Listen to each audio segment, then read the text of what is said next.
the Saint Yisidro and Bishop Gorman game. Man, that was bruh.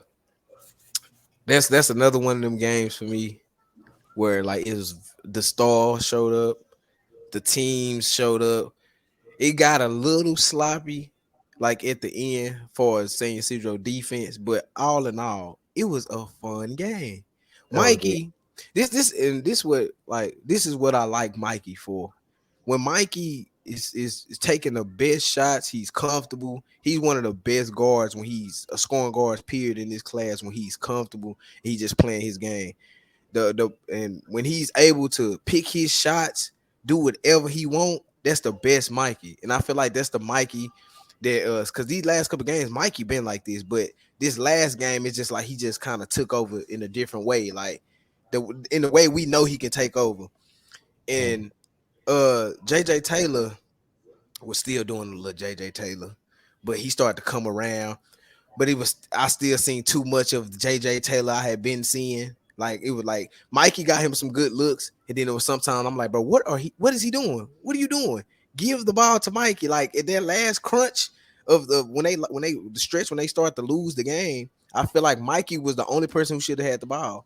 Yeah. Nobody else shouldn't have been doing nothing. Like that stretch they lost was because they wasn't giving Mikey the ball. And then when But Mikey see, did have the ball, he should have been, I would just say that for you. There ain't no yeah, giving ball. You the yeah. point guard. Yeah, you You the point guard. Yeah, you're right. You're right. It's but now I'm talking about on the plays where JJ Taylor was having the ball and trying to do too much. But you're right. Mikey is the PG. He gotta, put his foot on the gas, like he did the first 3 quarters. Like you gotta put your foot on the gas, keep your foot on the gas, because soon as he let up, they start to lose the game.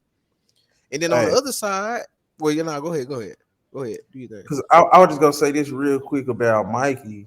It was just like he played a brilliant offensive game, especially in that Yes, first half. That yes, first the first quarter, I half. think he had half his points. He had Yes, 13 for the he points. He did. hit like 3 threes. He was 5 for 5 on the field. Uh, JJ Taylor, uh, he getting better. You can tell he's kind of getting better slowly, Yeah. slowly. Because you seen that triple threat corner three? Yes, That that was was, nice. That was that nice. And was, that's why I'm saying, like, he got his potential, like he can be real good. But his flaws are so big though. He's slow and he don't defend. You 6'7", 6'8" that long, and you not defending and you're slow. That's two bad things at a wing spot that you can't neither have. one of those niggas defend. I it, Like, like yeah, like Mikey that don't was even terrible. get his hands. At least JJ Taylor kind of rebounds, block shots a little bit. Yeah. Mikey don't even get in his face. Mikey don't. Yeah, Mikey. He don't want nothing to do with defense. He don't want nothing to do with Like defense. he stands straight up, and he could be a good defender just because his body type and his athleticism. Like Mm-hmm. he's not small. That the only two things I don't like about Mikey, and he showed him this game: He did. body language and defense. Yep. Like always he always hanging his head doing all. I don't like this. Like he don't stay engaged as much as I want him to stay engaged. So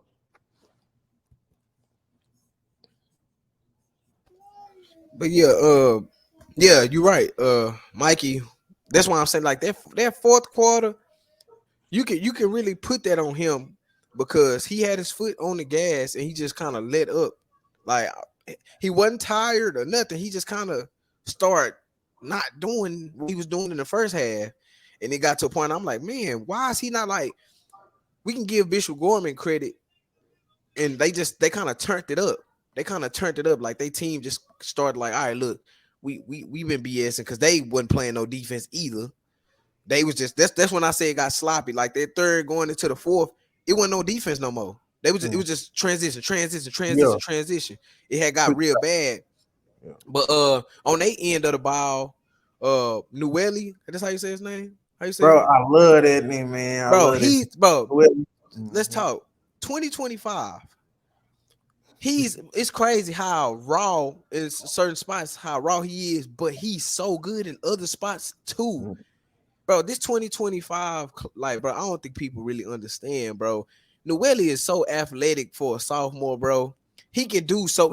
Him being able to defend, just like you can tell he raw for his offensive field, like just trying to get like posts and all that, right? But what he already good at, you can see the potential in, bro. Like in a couple more years, when he get his offensive feel right, just being able to like get his post right because he a big dude. So to be able to get his post game right, shot, get used to shooting the ball. Hey, 2025. That's all I gotta say. And Okay, go I'm ahead. gonna ask you this because we gonna get to Bishop Gorman right now, and then we'll go back and rank the stars because it was four Oh matchups. yeah, full matchup. Yeah. Oh, that's what we like because you like we had Chris Nwuli versus JJ Taylor. Then you had Mikey Williams versus John Mobley. John Mobley. And on Bishop Gorman's side, I feel like they role players stepped up Yes, because real uh big. Mikey, JJ Taylor, they did their jobs. They both had 20 plus. JJ Taylor had a double. I think he had like 20, 21 and 11 or 21 Yeah, and 12, I like think it was that. 21-12, probably. But Yeah. the big separator was Bishop Gorman role players. Jackson Richardson is a freshman, and he had big moments, especially down the stretch. Facts. Quentin Rhymes, I kind of like him. I didn't even I know who like that Quentin was. Rhymes. So it was like he made some impactful plays as a role player. So I feel like the difference in this game was it wasn't the stars because all the stars pretty much did their thing. It was the role players, and I felt like Bishop Gorman just had more role players and they did their jobs at the right times. So Facts. that was the biggest difference in the game, in my opinion, and the fact that uh the stars for San Yisidro just didn't play no defense either, though. Man, I'm talking about, bro. That it was a stretch in the third quarter. Well, most of the third quarter where nobody on both ends was doing nothing. But saying Yisidro defense is like so terrible, bro. And Paul Ben Carter was saying that he say they give teams 80 points, but they giving up 77. How can you win games like that if you giving teams 80 and you're giving up 77? That's terrible. That's terrible defense, and that goes to show why every time we watch them play, they're never winning. Their Yeah, defense is terrible. They lose to everybody. That's why yeah, saying Cedro not ranked. Their defense is terrible. it's Their very defense bad. is like very bad. Like you got two stars on your team that's terrible at defense, and then your role players are terrible. Y'all giving up 77. Stop spinning, please. Y'all giving up 77 points. Like, oh no, like their defense got bad, and Bishop Gorman defense got bad, but they had like little key steals. John Mobley was doing a little bit of steals and transition I had seen, but he's bad on the ball defending. But I seen him make a couple plays, and he had a nice game. He turned it up when he was supposed to. He was doing a little bit of everything. In the first two quarters, he was chilling a little bit, trying to figure it out, and then he turned it up when it was when he was supposed to. Like you Uh, said, Jackson Richardson too. He being a freshman, and his brother is Jace, the one who would have he been was the third. hurt. Yeah, he was hurt. He would have been the third one, but Jackson came and did hit a clutch shot and kind of sent the game out. Jackson Richardson, he not that good yet, but he's Yeah, 6'5", he a freshman, and he a he just freshman. Yes, running around trying to be impactful. He just yes, running around trying to he just trying to win. Like he rebounding. I'm like, bro, this dude was rebounding, getting put yes. back.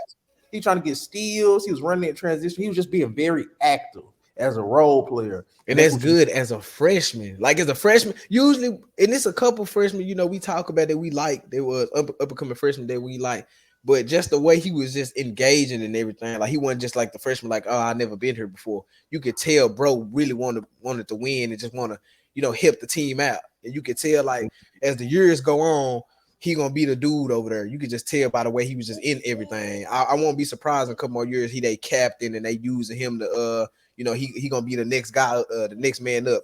I won't be surprised because you can see it all on him. Like he just wanted to be in everything, like you said, rebounding, defending, putbacks. Like he was just everywhere. He was all over the court. And if you was to look at his numbers, you probably think he wasn't doing nothing, but he was very impactful. He hit the game winning shot too, didn't he? That's what I'm saying. That's why I say, yeah, he hit the game winner. He hit the game winner. It was what they like. I think it was like a fade. I think he had a fade away, a mid range fade away in the middle or something. Yeah. It was nice. Hey, because I know because John Mobley, hey, I see way more Steph Curry than I see Trae Young. Just because like he got the little float, he moves so well without the ball, but you gotta Yeah, understand they was putting like three on him. They was putting like three on him. He got the little I floater, he got the pull up midi. It's probably a little combination both because I seen some passing the last game. He was passing. He was passing. If you look at the first couple quarters when he wasn't before his shot was going, he was making some good passes. Like he was giving them the ball. They just wasn't dropping. I swear he was making some all the way a little bit too. That was late.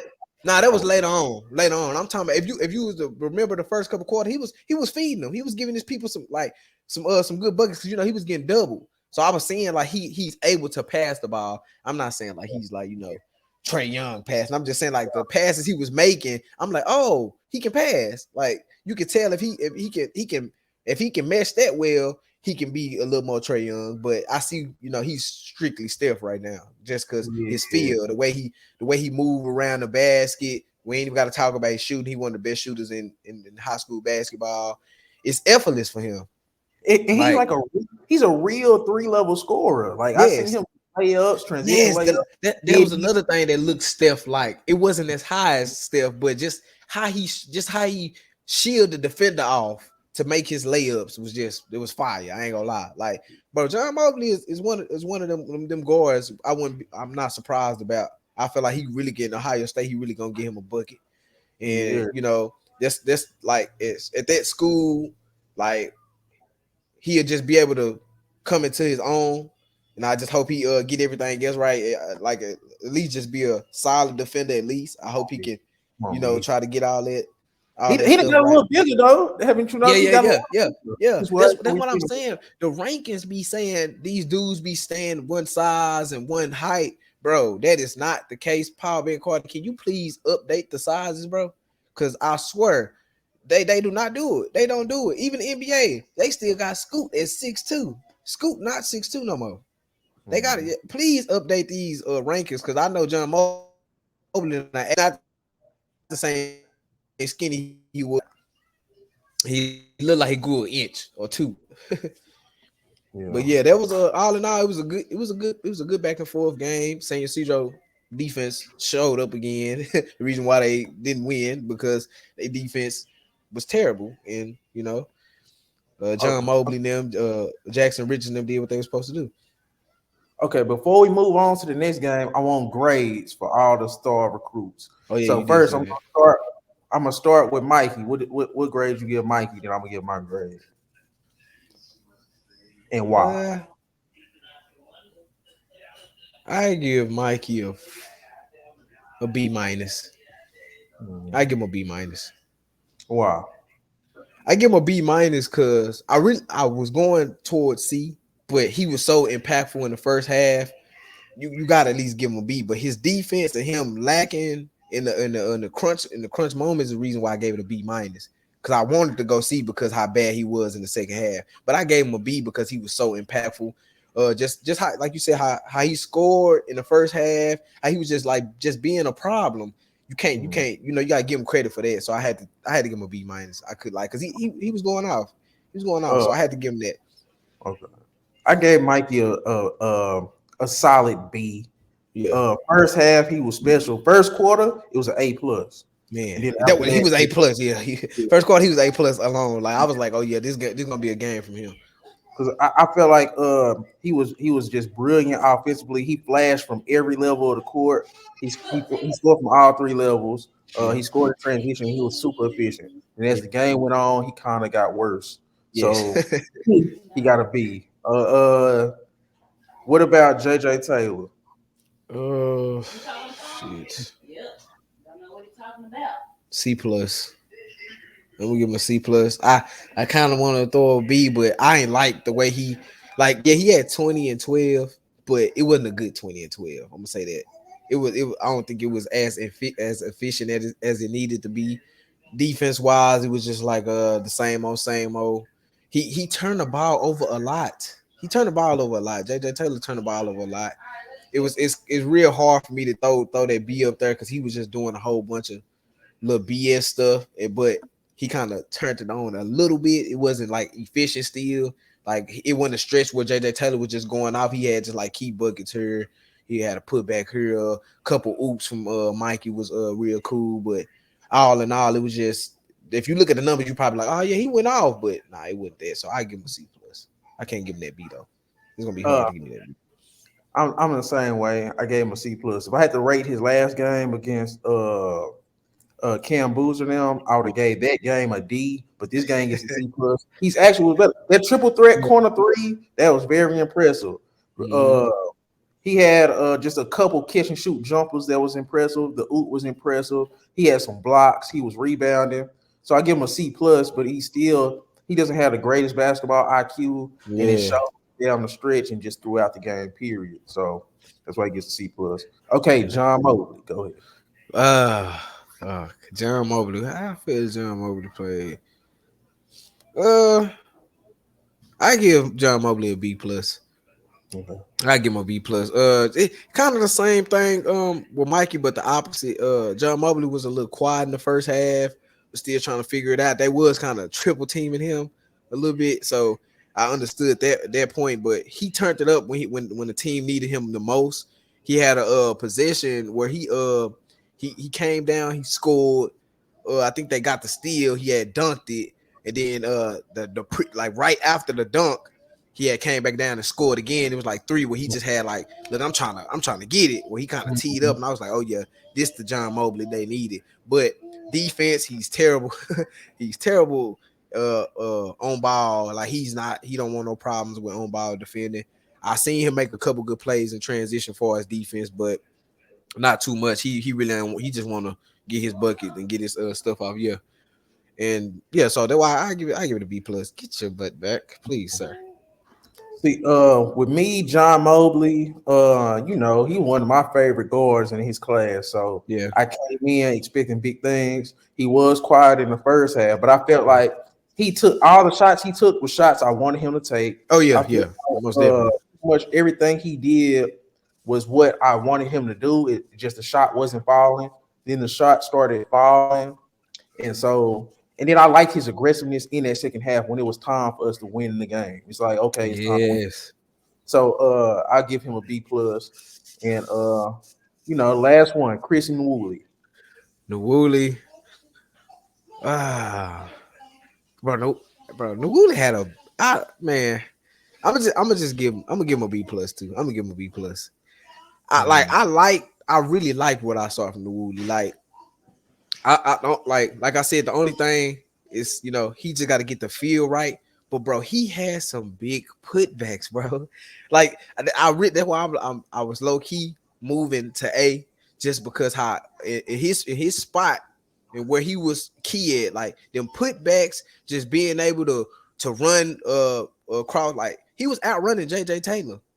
Like he was outrunning him. Like he didn't have to do too much. He was outrunning him, just being real physical and just being there when Mobley needed him the most. So I'm gonna just give him a B plus. But like he just got a lot of stuff offensively to work on. But it was a good game from Nwuli. Like we done seen Nwuli a couple times, but today, I said today, but that game right there was a real good game from him. I can say that. Okay. It was a real good game from him. I give Chris Nwuli, I give him an A. Just simple fact, because from start to finish, he was Bishop Gorman's, like he was like the engine. Rebounding, blocking shots. He even hit a 3. He hit that 1 3. Yeah, he did. He did. He got a putback. Crazy. And it's just like he just provides the energy for that team, and he's the perfect complement to a John Mobley. And so I just feel like Chris Nwuli, just the energy he brought as a power forward and as a soft power forward. Yes, I'll give him an A against seniors. Yeah, against seniors, 2 of the more seniors. So this was just another game that we seen how 2023 class is just not up to par as classes. Man, how many episodes we done said this? 2025 is outplaying seniors right now. No matter who in 2025, we done seen them show up. Chris Nwuli outplayed JJ Taylor just off doing bigger things. He was just real key. Better game. Like it was a whole bunch of stuff. I'm like, bro, 2025 class, like, bro, people just don't understand how crazy this class is. They're outplaying up. They are playing up and outplaying everybody. Like you got to give credit where it's due. And like we said, 2023, this another L for y'all. It's another L for y'all. You can't. I'm not trying to hear it. You got JJ Taylor and Mikey, and y'all getting outplayed. Mhm. Come on now, So 2023, y'all got to be better.